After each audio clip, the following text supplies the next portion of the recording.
Welcome, everyone, to a brand new episode of the Action Movie Guys podcast, episode 395. We're up to now the Nolan series of the Batman franchise. We're up to Batman Begins from 2005. I'm your host, Alex Figueroa. My co-host is Nate from Netflix Reviews. All right, Nate, introduce our special guest. All right, we have a guest. He's been here before a couple times. It's not his first time. I don't know if he's been on 4 weeks. But if he has, then he's now an intern. I know he is an intern. He did Jack Ryan movies. No special intro. Evan is here. Evan, the intern, is here joining us for these episodes. All right, so there you have it. Evan, let everyone know where they can find you, if anything. You could just right now find me on YouTube at Pop Culture 33, but there's nothing there.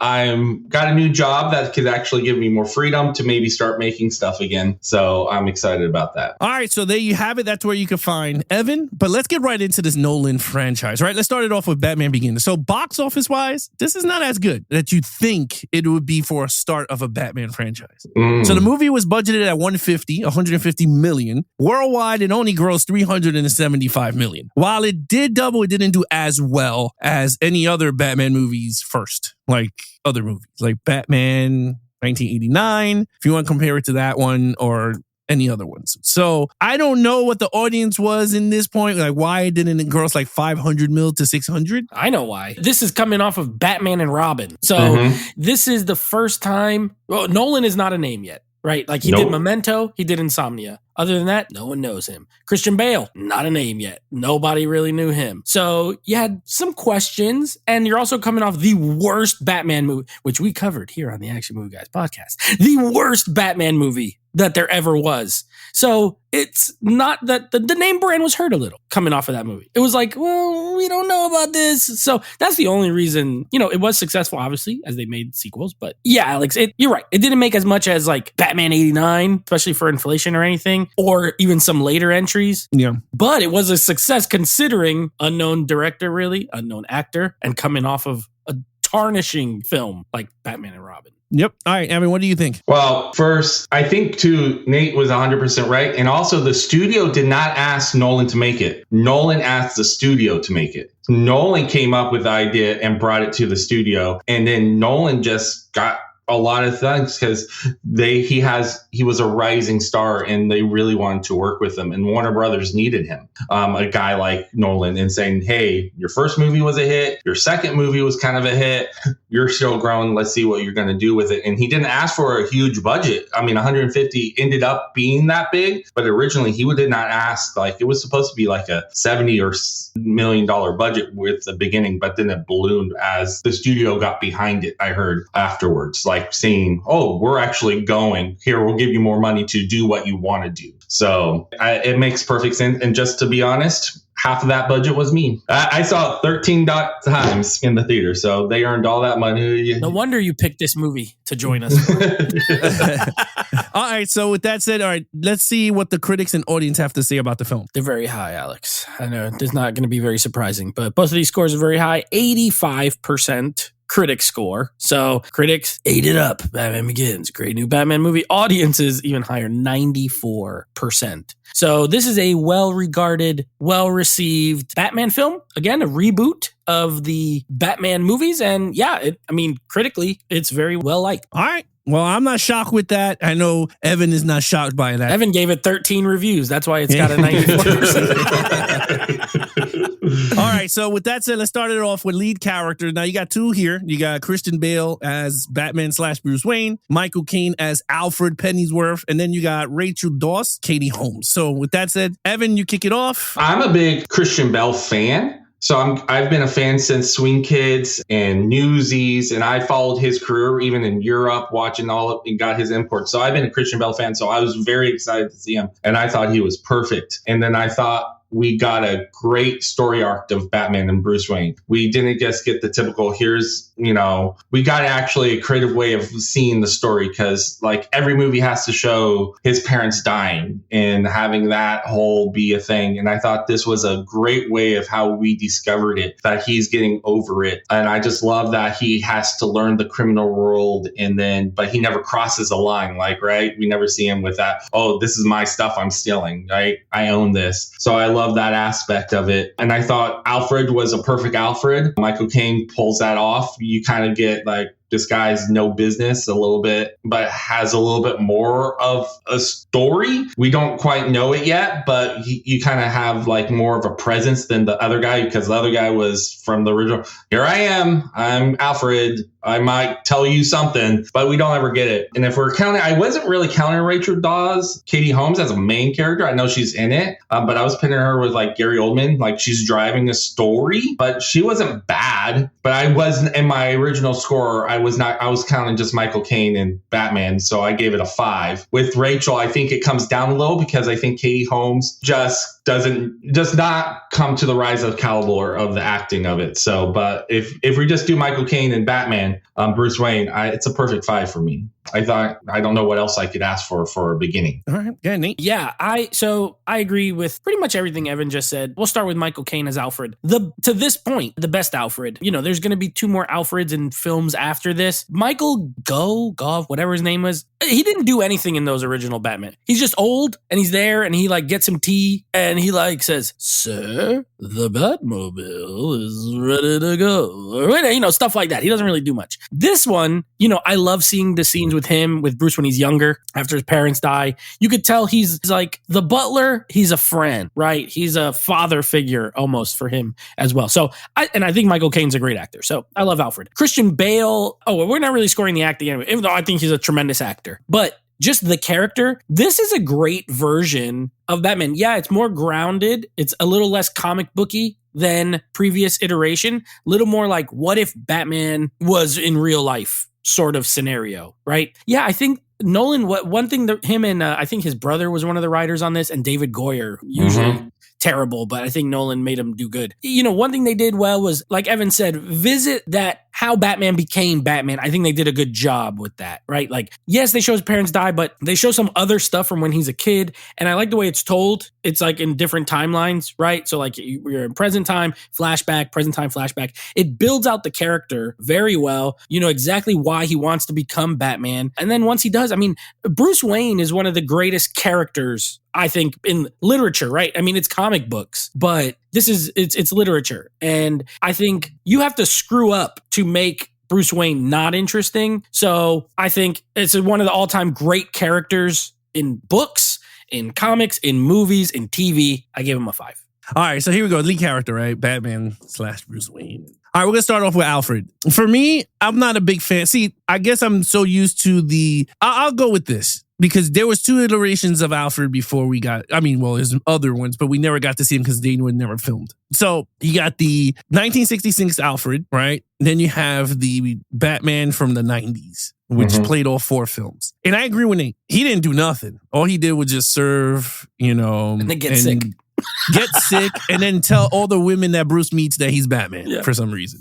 So I was just like, okay, great. Michael Caine's Alfred, I was okay. I don't think, to me, he's not my favorite Alfred. I think he was good as Alfred. My only problems is like in the flashback scenes, Bruce Wayne is a kid and he looks the same as he does in the older, which I was like, this damn makes no sense in timeline. I was like, how old is this guy? I was like, is he in his 60s when Bruce is like 10 or 12? And then when he's in his 30s, I don't know what age. He's supposed to be, he's in his 20s when he gets older in this movie. Yeah, so then he got to be in his 70s or 80s at that time. Which he looks the same. Yeah, he looked old forever. Yeah, he looked pretty much old forever. Like they didn't give him another person playing him young, then Alfred, older, because Michael Caine just looked the same. I was just like, okay. Michael Caine's looked the same for a long time, though, in real life. No, I get it. But I'm just saying in terms of the Batman, he just looks old, too. I was just like, geez. But anyway, Katie Holmes, I was okay with it. She reminded me of the girl from Vicky Vale's character from Batman. They just threw a love interest just to throw in. Okay, Batman Bruce Wayne as Christian Bale. I'm going to be honest with you. I think he's the perfect Bruce Wayne. Don't like him as Batman. Even watching him here, I was like, as a begins, I was like, he's really good. Like, really, I was like, he's really good. Like, I was even intrigued in the movie again. I was like, wow. I was like,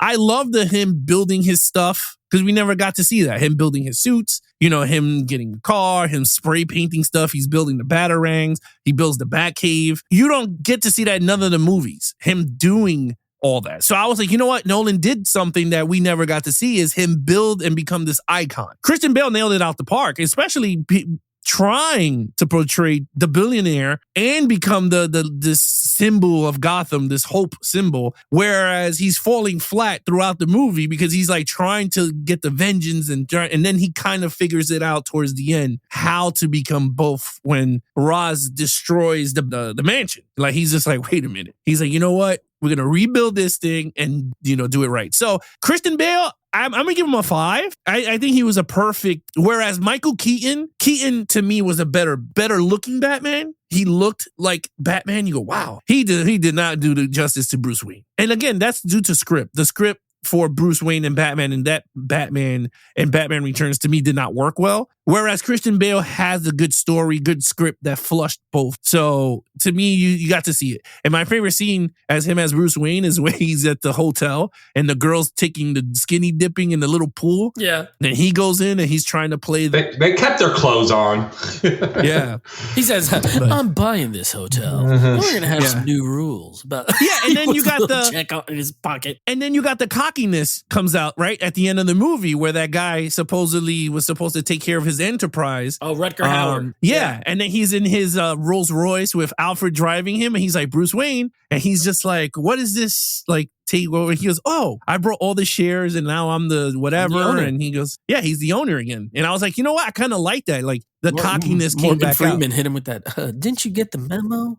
Yeah, Lucius Fox. And that's another thing. This is the first time not many people know about Lucius Fox. That's another world. Some people think, he did all the gadgets, which maybe he did. Then you have others where you have another guy that comes up with the technology with Bruce to come up with his stuff. So you got Lucius, which I'm not going to lie. I kind of like the Lucius Fox, Morgan Freeman, because it brings in the two heads is better than one type of scenario. And it comes down to where he got hit with the scarecrow gas. And, Lucius Fox is like, well, it's kind of hard to come up with the antidote. And he's like trying to come up with like an excuse. Before we move on, because I agree with you 100%. I think one thing this movie does is incorporate the other characters. Yes, like very well. They really help Batman in this movie. You know what I mean? Alfred helps him. Lucius helps him. Gordon helps him. Even Rachel helps him. Whereas in the other ones, it's pretty much Batman doing everything, right? You get stupid Robin in the in the other one, but like it's still mostly Batman. So I agree with you, Alex. Like I like that they have these others who assist a lot, and he goes to them. He's like, "Hey, I need your help with X, Y, and Z," and they do it. I thought that was a good touch. And the relationship between him and Gordon, I think this is the best of them bonding, like developing together. They never even used Gordon in the other movie, like not properly. No. I was going, and you actually got a good actor for Gordon. Like, what has the other Gordon ever played? Like, I don't remember him in many other movies except for, hey, there's this guy that kind of looks like the cartoon Gordon, like, or whatever. But Gary Oldman, I think, is so well with Christian Bale that they just worked. They have this good relationship of they actually getting to discover each other, knowing each other, and they're helping each other. Like they're both rising and have this core ideal of what Gotham should be and what Gotham deserves. And they get to work together, and it's never said. It's just the unspoken, if you know what I mean. Yeah. I will say this before we go to villain. I wouldn't be surprised because Gary Oldman is at that age that looks like an older Jim Gordon. If they do like the Batman version of just Jim Gordon year one, him as a police patroller, like, you know what I mean? Like he works out a little bit, so he looks a little bit more stocky like Gordon does in the comics. But like year one detective Gordon, I will lose my shit. Like you don't need Batman because he has so much good story. You got Detective Flask and his corruption. Gotham is so corrupted and colluded. Like you could do so many good stories with a Jim Gordon movie that you could tie it to if you want to. I mean, no, because it's Jeffrey Wright, who's also a great actor. Yeah, but you could tie it even if you want to and play crazy. You could literally tie it to the Batman Nolans, like how, you know what I mean? Like in that world, if you want, you could bring back Cillian Murphy as Jonathan Crane as a younger version of him going through med school. Anything with Gary Oldman in it, I'm in. I don't care. I love it. All right. So with that said, so we got 5 across the boards here. Okay. Main villain is Jonathan Crane by Cillian Murphy. I hope I said his name right. Cillian Murphy, Oscar Award winner now. Oh. Cillian Murphy as Jonathan Crane. Liam Neeson as Ra's al Ghul. Really, the ultimate. I mean, the puppet master. Okay, I guess I'm going first because I just started talking. So we got okay. This is a classic Batman scenario in that we got a bunch of bad guys in this movie. So I will say they're all played by tremendous actors. You got Tom Wilkinson as Carmine Falcone. It's great. I love Tom Wilkinson in everything. I just love that part where he's like, they begged like a dog. And then he leaves. I love that part. He's like, Doc, the walls are closing in on me. I can't take it anymore. And he's like trying to pretend like he's crazy. Love it. Okay, so he's like a sub villain though. He's not the main villain, but he matters. Like what he does affects. Cillian Murphy, Scarecrow. I love the actor. It was cool that they used Scarecrow. Honestly, not my favorite. I think he's good. I think he's good in the role. I don't think he matters. He's more of a pawn, right? Like, yeah, he's working with Falcone, but he's really working as Ra's al Ghul's sort of person in Gotham. He's like putting all the drugs in the water and stuff like that. He puts on the mask. He looks cool. He's a little small, Cillian Murphy. I always think of Scarecrow as sort of like tall and lanky. Skinny. Yeah, that's how he's always portrayed. So not the greatest version, but not bad. I don't think he's bad. And then Ra's al Ghul, I love Liam Neeson in this movie. I love that they got him to play a villain because he's always a good guy. Liam Neeson's always a good guy. So to see him be the guy who trained Bruce Wayne, pretending he was some other guy, like Ducard or whatever his name was, and really he's Ra's al Ghul the whole time. I love the whole idea of they have to destroy Gotham because it's whatever. It's like become too decadent, too whatever. All that said, I gave the villain element a 4 only because it's split. And, for me, I love when there's like a central, especially in a comic book movie, a central main bad guy who's awesome and charismatic and evil. Whereas here it's kind of shared because Liam Neeson's in the beginning and he doesn't come back till the very end of the movie, till the third act. And then Jonathan Crane, he's like in the middle, but he's sort of just doing background stuff. And Falcone's cool. They're all good, but I don't think any of them are like incredible. Although any of them could have been if they focused on just them. So because it's shared, I gave it a 4. All right, Evan? I agree with a lot of what Nate said. I do like this Scarecrow a lot. They didn't make him a Riddler or a Joker because if you watch the Scarecrow sometimes in other variations, he's very in between those two. So this was like actually kind of like when you first watch it, you're kind of going, this guy's kind of scary. And he kind of, what does he do? And just the fact that he takes supposedly his boss, right? You think in the thing that he's working with and just gives him the gas and makes him go crazy. You're like, oh, this Scarecrow will do anything to anyone. Don't mess with him. But my issue is a lot with what Nate was saying is that we have kind of like 3 characters that are these villains that are driving it, and we never get enough of one. None of them ever becomes this driving force that we could, right when we get behind the Scarecrow, he gets he's going to pull off and we get back Liam Neeson again as Ra's al Ghul. We never get a full like villain the whole time. And for that, because we never get enough and it's split and it's just never, I think, realized for each one. Like I gave it a 3. I was kind of a little bit harsher because of that, because I wanted more of each. I wanted more of all of it because they were all great, but we never get that. It's just too split for me. Great. It's funny. It's weird because like when you do these type of movies, it's always the 5s, the 4s. When you talk to someone that's like really hardcore, like when we sat through a lot of guests, it's always 5 and 4, or you go the Scott route and go 1, like throughout the whole thing. So just like give this thing 1s. Yeah, so like, and I like what Evan said because like I agree with Nate also, and I agree with Scott. I agree also with Evan. I gave it a 3, and this is why. I know these characters and stuff, and bringing them to life was really hard. It's a hard thing to do because Scarecrow has so many things going on for him. I agree with you guys. There is so much into this Scarecrow character. They didn't need Ra's al Ghul. They didn't need Carmine. You could use Carmine Falcone because he is a mob boss in Gotham. So that's cool. But you really didn't need the Ra's. Unless if you're doing this story, then you should have never got Scarecrow in this story. You should have went with Ra's versus Bruce, and there you go. But anyway, they did it this route. I liked him a little bit. I think the design is cool, but I am so caught up with the comic book version that he's like Nate said, he's tall, he's lanky. When he puts on, he sprays you. He has like all these like he looks so like scary. Like you're like, oh my God. Like even Bruce,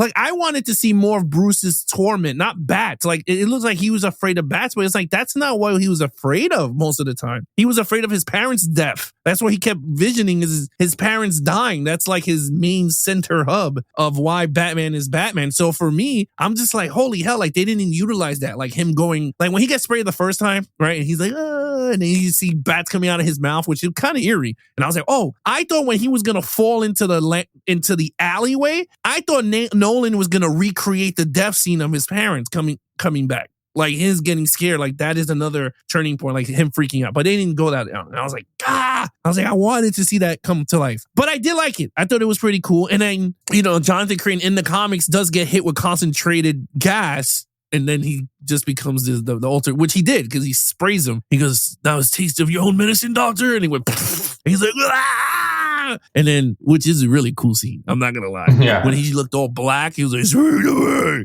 I thought that was funny. Ra's al Ghul, I will say is Liam Neeson, great actor. I wanted someone else though as Ra's al Ghul, someone with with martial arts training. I felt like, again, throughout the movies of Batman, we never got to see martial arts utilized because he's a martial artist. So like throughout all these Nolan movies, he's more of a brawler type character. This movie, I will say he is more martial arts because he does kick and does a lot of stuff. But I feel like I like this version. This is my best version of Batman of the Nolan. I think he honed it very well here in these movies. With that said, I gave the villains a 3. I thought Liam Neeson was great though. He was a really great Ra's al Ghul. And I'm still kind of surprised they didn't use the Lazarus pit in these movies. They didn't go supernatural at all. They went pure, death. like realistic. Yeah. So I thought it worked. So yeah, 3. All right, action scenes. Evan. Well, to touch on what you were building off was that if you follow these characters, I'm not like a hugest comic person. I've watched Batman and all that stuff through the movies and TV shows. But I do know like Ra's al Ghul is this trainer, right? And we have a whole bunch of this training scene, kind of like, we get some martial arts. He's learning all the way of combat. And then here's going to be my issue with the action. I think the action is perfect for the movie for its time to reintroduce Batman because he's taken away from the campy, he's taken into realistic, and he's giving you a good overall movie. But if we just look at the action, I'm a little disappointed. I think, we don't see a Ra's al Ghul big showdown. We don't see a Scarecrow big showdown. I mean, just a shot in the face, boom, Rachel Dawes just shoots Scarecrow, and that's the end of Scarecrow. And then, we do get a great line, but like really kind of a cop-out line. I'm not killing you, but I'm not going to save you. Like, is that not killing you? I mean, anyone in the court of law would have said, no, you killed them. If you had a chance to save someone and you chose not to, and you let them die, you are responsible for that life. But whatever Batman wants to tell himself. But we just really never get it's really cool. Like when you watch the movie, I'm never asking, I want more action. But if I'm dissecting it as a person on an action podcast, there's definitely things lacking, right? I wanted a bigger Ra's al Ghul showdown. Why didn't we somehow pull out the swords and go, hey, let's finish this what we started on the ice? Or something like, Meteor. I gave it a 4. So, and there's the reason why. I wanted to give it a 3 truly because the action's not as robust, but it's good enough where when I'm truly watching the film, I'm not asking for more, if that makes sense. So I went with a 4. We're on the same page here because I also gave it a 4. This is one of those movies, we have 2 possibilities a lot of times when we're doing these action movies. There's the classic quality and quantity, right? And quantity wise, I agree with you. There's not like a ton. This is a story-driven, character-driven movie with action in it. However, the quality of said action is very good. It's very well shot. It is, the training scenes up in the mountain are a lot of fun. Like you said, when they're training on the ice and they're fighting, and he's like, "It's your dad's fault that they died." It's like, oof, like that's a good line. And you could see Bruce getting, kind of more angry and getting a little bit distracted. It makes him lose the fight and all that kind of stuff. But a fun fight. I agree. There's not the big showdown, which Batman, especially a lot of his villains, like I wouldn't buy it if he was fighting Scarecrow one-on-one. You know what I mean? Like, I don't think Scarecrow would stand a chance. However, Ra's al Ghul is a character who he could fight one-on-one, and it works. So, like, it's on the train, it's fine. But the destruction level in that, I forgot how much stuff blows up at the end of this movie. I'll be honest. I don't rewatch these, even though I like them. I don't rewatch them that often. I forgot that they blow up so much stuff in that train scene. So that's action, baby. We got explosions and the train going through the thing and blowing up everywhere. Love it. And then other than that, I do like the Tumbler scene, the Batmobile scene. I thought it was well done. It was kind of cool. The little stealth mode scene, it's pretty cool. Yeah, it's not perfect. It's not a 5 for me. I agree, Evan. I also gave it a 4. All right, so we got what, 4? 4 and 4. Evan gave it a 4. 4. I gave it a 3. I thought it was good, and this is why. To me, this is why. One thing Nolan is not good at when it comes to these Batman movies is action.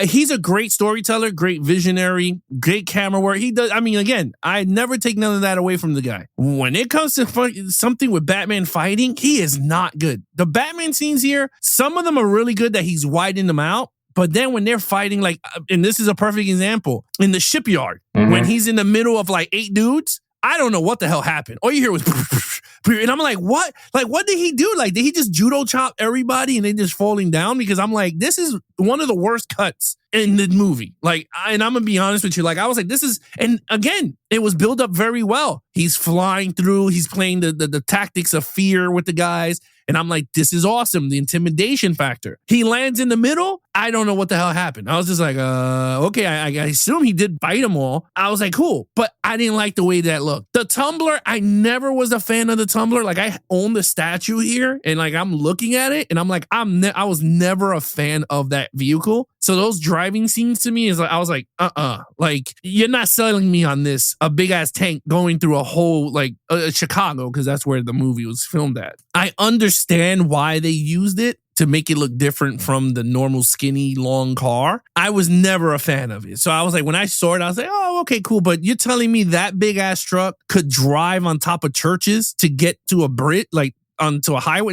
You're not selling me on that. Those are very strong roofs, okay, buddy? Yes. Those are very strong roofs. I'm telling you, because the minute that damn thing would have jumped on a roof, it would have went right through.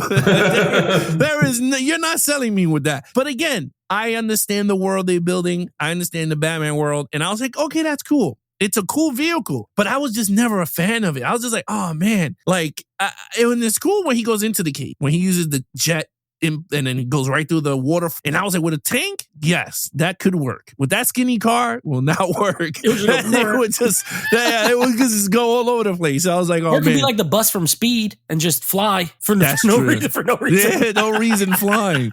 Yeah, like, and then the Ra's al Ghul fights, I thought that was pretty cool. I thought that was cool. The one on the ice where he's teaching him to learn his surroundings. I thought that was pretty cool. The ending fight, I thought it was okay. So the ending fight was pretty cool on the train. I liked it. I thought it was pretty cool. I liked the chaos in in Gotham, with all the smoke, people going mayhem. Loved it. I thought it was pretty cool. I loved the scene that it was like, we got nobody to help us. And then all of a sudden Batman comes flying through. And I was like, okay, that is pretty badass. Like, you got somebody called the Bat. So I thought that was cool. I love Commissioner Gordon's line when he gets to drive it. And he's like, ooh, whoa. He's like, ooh.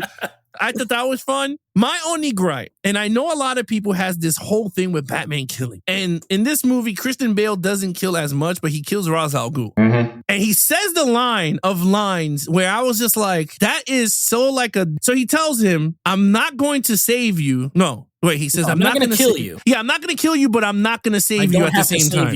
Yeah. Yeah. And then he just goes right out. And I'm like, but you just killed him. Like, that's the dumbest thing you ever, like, it's just, like, you just totally try to mind screw yourself going, yeah, I didn't have to save this guy, but literally you killed him. And, to a lot of people, how everyone gets all crazy with the whole, not me. Batman don't kill. I like when he kills people. All versions kill people. I don't care. I tell everybody that I was like, if you could give Batman a gun, I'll be happy with it. Yeah, let him shoot people in the foot. Gun. Like, I don't care. The bat guy. Like, I like Thomas Wayne version of Batman in the Flashpoint. Awesome. I was like, you know what? You give me that version, I'm all in love. But yeah, I'm okay with it if the story like, and for instance, in that scene, I loved it because what? then he knows if he doesn't kill him, Ra's al Ghul's coming back to destroy Gotham. He's like, I'm not going to stop. If you give me mercy, I'm going to come back again, and we're going to do it again. He's like, never mind. Bye-bye. Yeah, he was like, you know what? Then I'm not going to save you. I'm not going to kill you, but I'm not going to save you. Peace. And then he left with that cool scene when everything blurs. Yeah, I thought that was pretty cool. But yeah, other than that, I gave it a 3. I don't think it was like great. I thought it was good. I thought it was good for the first movie. But yeah, 3, 4, 4. All right, storyline. Okay, 5. I think that's the best. You said it, and I mentioned it, but you also said it, Alex. Like Nolan's strength as a filmmaker is the storytelling aspect, right? And I think this is a great story. If you're gonna reboot a franchise, this is literally how you do it. You include the origin stuff without spending the entire movie on the origin stuff. They show you how he becomes Batman in a way that it feels like they didn't skip out on anything. I didn't feel like they needed more stuff. Like you said, Alex, like building the stuff, right? Putting together the Batcave, getting all the stuff from Lucius. He's like, what's this suits? Like, what can it do? Like, spray painting it, ordering the stuff from China. That was cool. Yeah. And they even show the part where like it breaks and he's like, we need 10,000 more new ones. These are no good. Like even stuff like that. Love it. Then you also get stuff when he's a kid. They get flashbacks. They show him and Rachel. They have this relationship. They do a lot. They do a lot in this movie efficiently. It does not feel long to me. It's 2 hours and 20, goes right by in my opinion. Like I'm never like, oh my God, this movie's so long. I never feel that way about Begins. I think it moves quick. It gives you everything you need. It has the crime element. Like I like the Falcone stuff. I like Batman's relationship with Alfred. I love it. I think the storyline, I don't have any issues with it. I gave it a 5. There you go. Evan, what you got? I gave it a 5. The only thing I might add is that how well the small characters were written, right? Gordon's partner. To anyone who has a line in this movie, they played a role to push the story forward in some way, either by making a character development issue or just an overall story. Like Rachel Dawes' boss, right? The DA actually played a purpose instead of just that one role. Hey, your boyfriend's back, right? Anyone else would have wrote that character, that would have been the end of that character. But no, he plays we're now going to go, and then he dies and now makes Rachel start investigating more and actually moves the story forward. So that's another thing that Nolan does well. He makes every person you come across matter to the movie in some way. So it's a 5 for me. Yeah, I'm going to go with this. I'm on the 5 train. I'm giving it a 5. And I agree with everything you guys said. And what I would add is, Evan, you're so right. Because even the board on the Wayne, like that one guy, all he had was like a few lines, right? He picked on Lucius. Lucius picked on him back. He took care of whatever. And then the scene that Bruce Wayne is acting drunk, he goes, you freeloaders, get out. And even the guy on the board was like, the apple don't fall hard from the tree. Like his dad did the same thing. Like he had that one line. No, it was the opposite. Said the apple has fallen far from the tree. Yeah, like your dad was a good guy and you're a little douche. Yeah, you're a brat. Yeah. Yeah. So like even that, like he's part of the board. So like you're right. You're absolutely like everything was essential to everything. Even the commissioner of the police, like he told Gordon, like the black guy. He yelled at him. Yeah, the black guy. Yeah, he yelled at him off. Like we have no vigilantes running around Gotham. Blah blah blah. And I was like, damn. Like everyone yells at Gordon all the time. So yeah, you're right. I thought that worked well. Again, Nolan is a mastermind of storytelling. His brother was not added as a writer in this one. His brother gets added in part 2, Dark Knight, where that one grossed $1 billion. So yeah, I agree. Story-wise, I think it's the best origin Batman. Now, if you want to be one of those and compare the Matt Reeves as an origin to it, you could, because that is year 2. So that one is a kind of similar. It's early on in the world. So if you really want to compare both Begins and that one, I'll let you do it. But to me, they're both even slate. Like I can't say the Batman is the best one.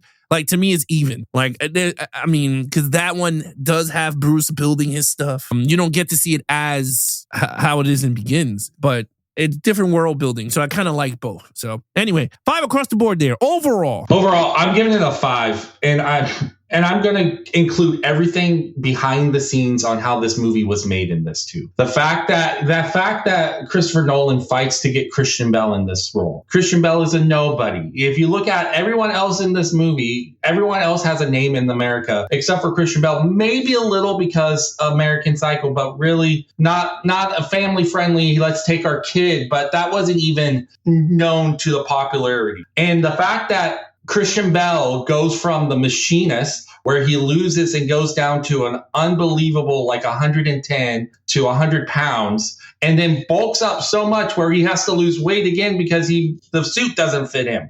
He literally bulks up. That's why you see him in the training.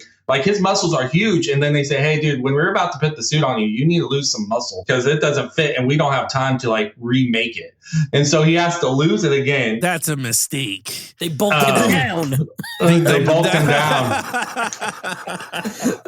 Because they literally said, we can't make it. They were like, you are God mode Batman. We need you pre-God mode. You look amazing. You look incredible. You look so strong and fit. We need you to lose 15 pounds. You sound like you're rubbing oil on him saying that. Oh, you look amazing, Christian. These biceps, this pecs, and we need you to lose some of it. We need to lose some of this. It's you're too strong. But everything about just being able to make it, and that I love that. It also, they didn't try to oversell it when they brought it out. It didn't have all the toys in the beginning. And then it wasn't at a McDonald's. It wasn't trying to say, hey, we're going to do it. They literally did kind of a soft launch and then say, let's see if you're ready for Batman again. That, I think that worked to its advantage. People got to discover it and the hype got to build the show, not the studio. The fans got to do it. And I just love that. So I think everything about this movie is a 5 for me. All right. Well said. I got a 4. I agree with you, Evan. I agree. I do. But for me, I think it's a great film. I love it. I think it's fantastic. The action brought it down a little bit. The villains brought it down a little bit for me. I ultimately ended up at a 4 for the movie. Really, if I was going on my scale, it's maybe 8.5 out of 10. But I'm not going to do a 4.25 because that's insane. So I just give it a 4. I think it's very good. I think, to your point, amazing cast. Katie Holmes is the weakest of the cast and is still a name. People know who Katie Holmes was, especially in 2005. This came out when I was 18 years old. I remember seeing this in the theater and being blown away.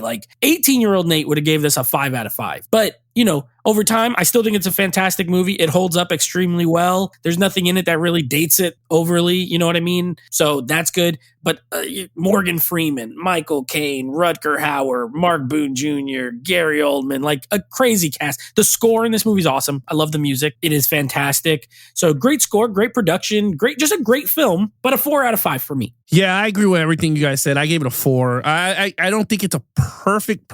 I mean, it could be. I mean, I'm not saying it's not. To anybody, it could be a perfect freaking movie. I mean, yes. But for me, there's just some things Nolan does that I'm just again, I'm not big on his action shooting. I'm just not big on it. But I'm not saying that hinders it. Right, the villains, I think if he concentrated more on Ra's al Ghul versus Ra's and Gotham versus Bruce and Batman, I think that would have been dope. Other than that, I think the soundtrack is amazing. This is the first movie I think doesn't have the Danny Elfman score as Batman. So I thought that was pretty cool. So he got his own stuff. Oh, and then we didn't even talk about the comic accurate. He shot that comic accurate of the bat beacon where he hits the siren or whatever it's called, the sonar. The little Batman sonar thing for the bats. The frequency. Yeah. That is from Year One Batman, I believe, the comic book. And it's set up the same way. He's stuck in this one area and the SWAT team is coming up the stairs. And the only way he could get out is by hitting that, and all the bats came through and then he goes through. I guess it was shot kind of frame by frame from the comic. So I gave it a lot of love. I was like, first of all, that scene was amazing. I kind of liked that a lot. And when he threw it down and then he just waiting for backup. I was like, oh, yeah, it's right here. Yeah, I was like, this is dope. So again, I thought that was pretty cool. So yeah, give it a 4 out of 5. All right, total points, gentlemen. Mine's a 22. All right. I also have a 22. I got a 20 because of my villains and the action. I gave it a 3s across the board. Well, hey, 3 movies over 20. I mean, 3 scores over 20 or more. That's pretty good, though. Pretty good start. Yeah, it is. All right, Nate, what's coming up next on the podcast? Okay, so next episode we are wrapping up, believe it or not, flew right by. Sword and Sandals month. It's over. No more oily men in shoes with no toes. We are now going, no more, this movie coming up, many butt cheeks. We're going to be wrapping up with Troy, and we're doing the director's cut of Troy. So we're going to be covering that. Evan will be back for that show. And then, of course, I mean, you want to talk about I can't believe we've done 390 whatever episodes to get to this movie. It was a moment in time. Like, let's be honest, in 2008, we're going to be doing The Dark Knight, the next in the Batman franchise. So yes, we will be covering that on our next 2 episodes. All right. Thank you, Evan, for sitting down with us for this Batman episode. Thank you. All right, guys. If you guys want to follow us in our social media accounts, please follow Nate over on Instagram at Netflix Reviews. Check out the podcast with him and his friends called Netflix Movie Reviews. Anything AMG Podcast, you can follow us on youtube.com/Action Movie Guys. Subscribe, leave some comments there. And then, of course, you can take us on the go with the Action Movie Guys podcast, available on iHeartRadio, TuneIn Radio, Spotify, Apple Podcasts, anywhere you listen to your podcasts on. And now Geeks and Flicks is now on TikTok. It's Geeks, letter N, Flicks. And then we do 1-minute reviews, exclusive 1-minute reviews, whether it's out of the theater or our personal watch throughout the week. We do 1-minute reviews on those. Other than that, I'm your host, Ash Figueroa. My co-host is Nate from Netflix Reviews. And our intern is now Evan. Thank you. There you go. Be awesome to each other, guys, and geek out.